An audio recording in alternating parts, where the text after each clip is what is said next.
Learn to fail systematically. I know this sounds crazy, but the more you prepare for failure, the more successful you will eventually become. How? Well, it all boils down to understanding that we live in an imperfect world and that things do fall apart. The best laid plans often do not pan out as we had expected. This is all par for the course. So do yourself a favor. Expect setbacks. They will happen, and there's nothing wrong with experiencing that. The good news is when the setbacks do happen, they do not have to be a disaster.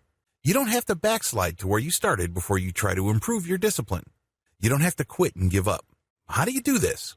Well, since you're expecting a setback and you are preparing for it, you know what to do once it happens. First, you don't give in. If you suffer some sort of setback or fallback, don't give yourself an excuse to just give up.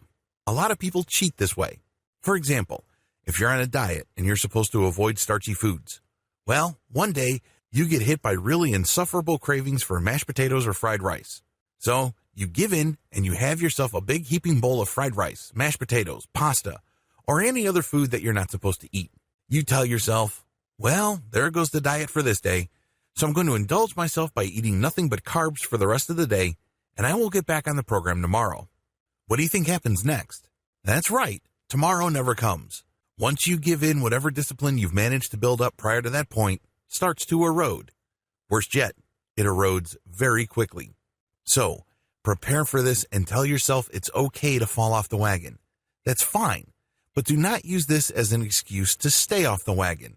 Focus on getting back to the program as soon as possible and reducing the time you take to snap back to where you were before things fell apart. This enables you to develop a tremendous amount of tenacity, perseverance, and adaptability.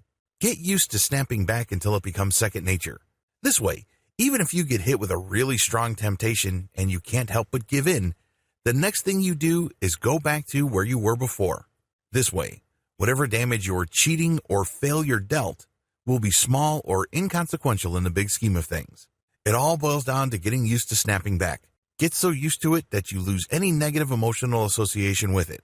This is no time to beat yourself up. This is no time to play emotional games with yourself. Adopt these best practices and you will be able to handle setbacks like a disciplined pro.